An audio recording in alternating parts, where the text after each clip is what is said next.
ओम नमो भगवते वासुदेवाय। सभी को राधे राधे, जय श्री कृष्णा।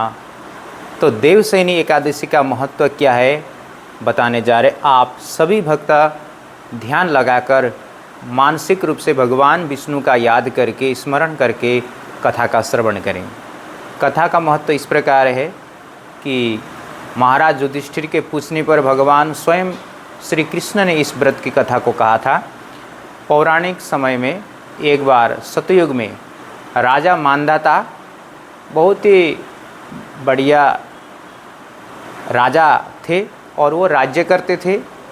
उनके राज्यकाल में बहुत सुख शांति थी, लेकिन अचानक एक बार 3 साल तक वर्षा नहीं हुई उनके राज्य में।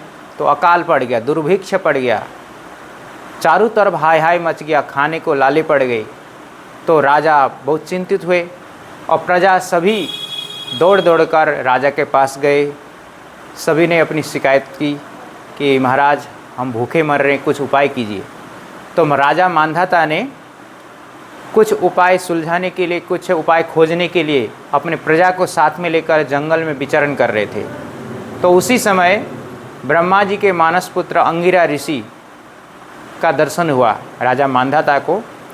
और अंगिरा ऋषि ने पूछा, राजन कैसे आना हुआ, सकुशल तो है राज्य में। तो जब अंगिरा ऋषि ने पूछा मांधाता को, तो मांधाता राजा ने वह सब कहा, सुनाया कि महाराज मैं बड़े सुधर्म से, धर्मनिष्ठा से अपना राज्य करता हूँ, व्रत आदि त्यौहार भी करता हूँ, भगवान की आराधना करता हूँ, लेकिन फिर भी मेरे राज्य में दुर्भिक्ष हो गया, क्या कारण है तो आप बताइए। तो अंगिरा ऋषि ने कहा कि मांधाता राजा, तुम देवशयनी एकादशी जो आषाढ़ मास की शुक्ल पक्ष की एकादशी होती है, उस एकादशी का विधिपूर्वक व्रत करो, पालन करो, तो तुम्हारे राज्य में अवश्य वर्षा होगी और पुनः हरियाली छा जाएगी।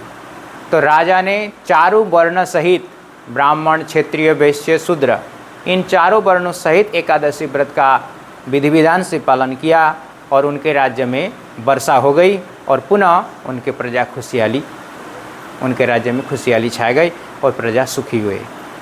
तो इस व्रत कथा का महत्व पढ़ने से, सुनने से वैकुंठ प्राप्ति होती है, ऐसा महात्मा में लिखा है।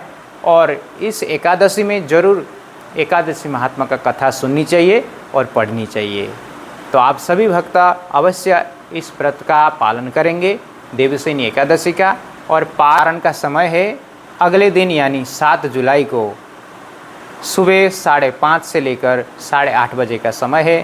इस मुहूर्त पर आप पारण करके भगवान को जल अर्पण करके आप पी सकते हैं और अन्नदान, गोदान आदि करके ब्रह्म भोज कराकर स्वयं भोजन करके व्रत का पारण कर सकते हैं और आप दिव्य एकादशी व्रत का फल लाभ ले सकते हैं। राधे राधे, जय श्री कृष्णा।